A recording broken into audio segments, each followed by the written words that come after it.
வணக்கம் நேர்களே, மாண்புமிகு நீதியரசர்கள் நிகழ்ச்சிக்கு உங்களை வரவேற்கிறேன். ஒவ்வொரு வாரமும் நம்முடைய மாண்புமிகு நீதியரசர்கள் நிகழ்ச்சியில் அரிதான வழக்குகளையும் அதன் மூலமாக மக்கள் தெரிந்து கொள்ள வேண்டிய பயனுள்ள தீர்ப்புகளையும் இந்த நிகழ்ச்சியின் வாயிலாக பார்த்துக் கொண்டிருக்கிறோம். அந்த வகையில் இன்றும் அரிதான ஒரு சில வழக்குகள் குறித்து பார்க்கலாம்.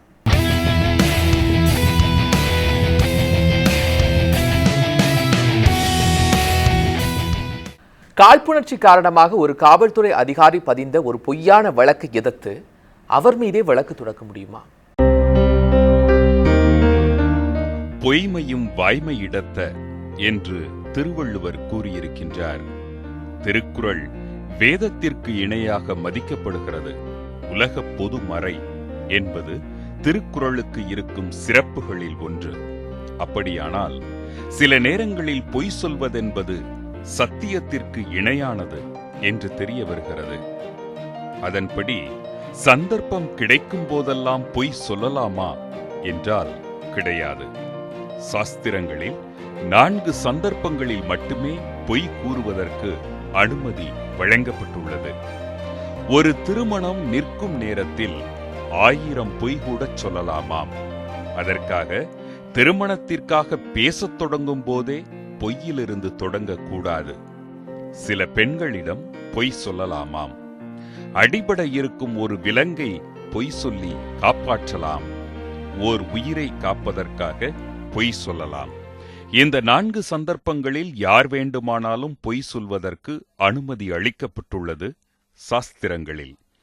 இந்த 4 சந்தர்ப்பங்களை தவிர எந்த சந்தர்ப்பத்திலும் பொய் சொல்ல அனுமதி மறுக்கப்பட்டுள்ளது சாஸ்திரங்களில். இங்கு ஒரு வழக்கு.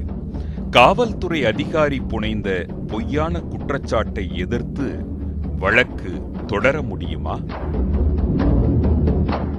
பொய்யான வழக்கு சாட்சிகள் அதிகமாக தேவைப்படுது. அவங்க பொய்யான வழக்கு போட்டாலும் நீதித்துறை போயிடணுமாக்கா நம்மளால் கண்டிப்பாக ஜெயிக்க முடியும்.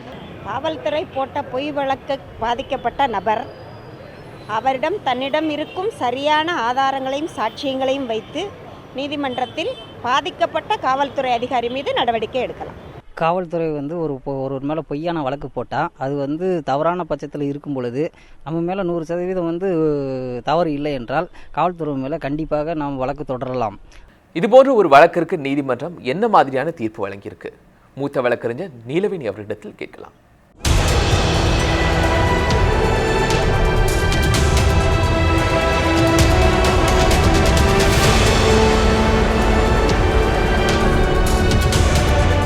வணக்கம். ஒரு காவல் நிலையத்துக்கு ஒரு புகார் வந்துச்சுன்னா அந்த காவல் நிலைய அதிகாரி அந்த புகாரை முறையா விசாரணை செஞ்சு குற்றப்பத்திரிகை தாக்கல் செய்யணும். இப்படி தாக்கல் செய்யப்பட்ட குற்றப்பத்திரிகை ஏதோ ஒரு உள்நோக்கத்தோடு தாக்கல் செய்யப்பட்டிருந்ததுன்னா அந்த பாதிக்கப்பட்ட நபர் அந்த காவல் நிலைய அதிகாரி மீது வழக்கு தொடுக்க முடியுமா? இல்லை இந்த மாதிரி ஏதாவது வழக்குகளை நீதிமன்றம் சந்திச்சிருக்கா? சுவாரஸ்யமான வழக்கு இருக்கு. உச்ச நீதிமன்றம் வரை போய் உச்ச நீதிமன்றத்தால தீர்ப்பு வழங்கப்பட்ட வழக்கு இருக்கு. இந்த வழக்கை நான் சொல்லணும் அப்படின்னா ஒரு கதைக்குள் கதையாக தான் சொல்லணும். அதாவது ஒரு பெண், இந்த புகார்தாரரும் ஒரு பெண்ணும் 2 பேரும் ரொம்ப பழகுறாங்க. இந்த புகார்தாரர் என்ன செய்கிறாரு, நல்ல ஆசை வார்த்தைகள் காட்டி இந்த பெண்ணை காதல் வலையில் விழ வச்சு இந்த பெண்ணை கர்ப்பம் அடைஞ்சிட்றா. இந்த பெண் நான் கர்ப்பம் அடைஞ்சிட்டு என்னை திருமணம் செய்து கொள்ளணும் அப்படின்னு சொல்லி இவர் ரொம்ப வற்புறுத்துறாங்க. அப்போ இவர் என்ன செய்கிறாரு, நம்ம உறவை நீ வெளியே சொல்லக்கூடாது, சொல்லலைன்னா உன்னை நான் கொலை பண்ணிடுவேன் அப்படின்னு மிரட்டுறார். இந்த கரு உண்டாயிருந்தா அதை நீ கலைச்சிரு அப்படின்னு சொல்லி ரொம்ப மிரட்டினோடனே இந்த அம்மா அந்த லோக்கல் ஆல் உமன் போலீஸ் ஸ்டேஷனில் போய் ஒரு புகார் கொடுக்குறாங்க.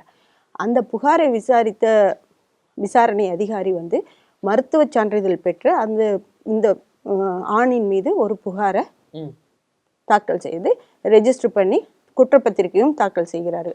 அதன் மேலே ஒரு விசாரணை நடைபெறுகிறது நீதிமன்றத்தில். அந்த நீதிமன்றத்தில் விசாரணை முடிந்து இவர் நிரபராதி அப்படின்னு சொல்லி வெளியே வந்துடுறார்.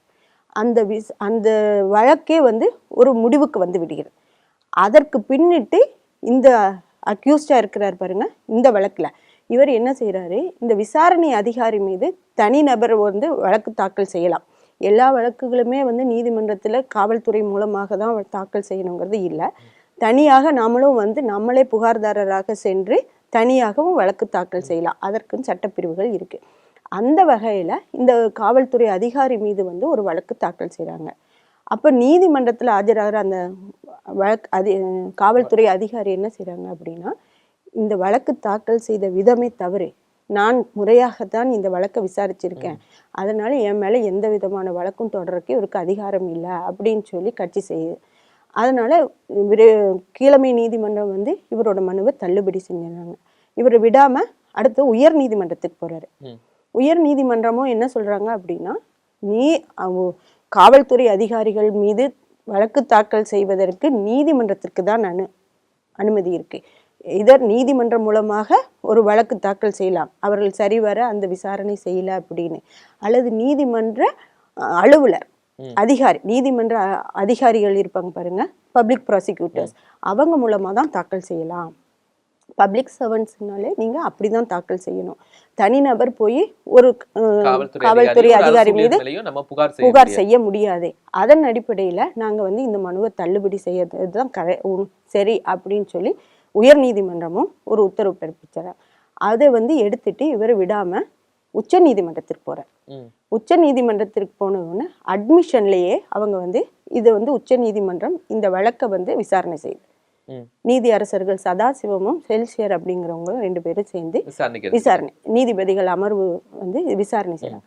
விசாரணை செய்யும் போது இங்க நான் குறிப்பிட்டு சொல்லணும் அப்படின்னா, உயர் நீதிமன்றத்திற்கு வந்து ஸ்பெஷல் ஜூரிஸ்டிக்ஷன் ஒன்று இருக்கு. நம்ம அரசியலமைப்பு சட்டம் பிரகாரம் உயர் நீதிமன்றத்திற்கு சிறப்பு அதிகாரம் இருக்கு.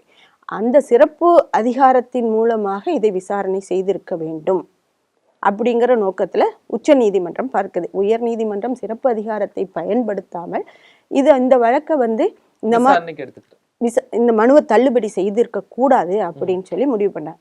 அப்ப வந்து இந்த மருத்துவர் வந்து மருத்துவ சான்றிதழ் பெற்ற பின்புதான் இந்த பெண்ணின் வழக்கு வந்து ரெஜிஸ்டர் ஆகி குற்றப்பத்திரிகை தாக்கல் செய்திருக்காங்க.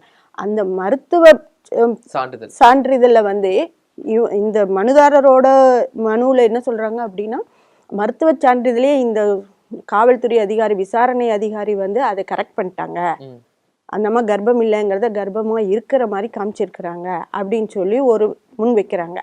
அந்த அடிப்படையிலையும் இந்த அம்மா தவறுதலாக ஒரு சாட்சியத்தை ஏற்படுத்தியிருக்காங்க அப்படிங்கிறது. ஏன்னா இந்த மாதிரி வழக்குகளை வந்து மருத்துவ சான்றிதழ் முக்கியமான சாட்சியம், அந்த முக்கியமான சாட்சியத்தையே மாற்றி உள்ளார்கள்.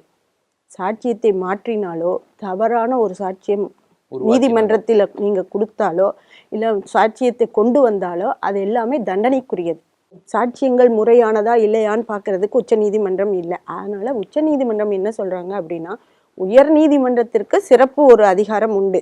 யார் மேல தவறு இருக்கோ, உண்மையாக இந்த காவல்துறை அதிகாரி வந்து உண்மையாகவே சாட்சியங்களை மாற்றி பொய் வழக்கு தாக்கல் செய்திருந்தால் அவர் மீது தக்க நடவடிக்கை எடுக்கணும். ஆகவே சிறப்பு அதிகாரத்தை உபயோகப்படுத்த வேண்டும் அப்படின்னு சொல்லி ரிமாண்ட் பண்ணி அனுப்பிடுறாங்க உச்ச நீதிமன்றம்.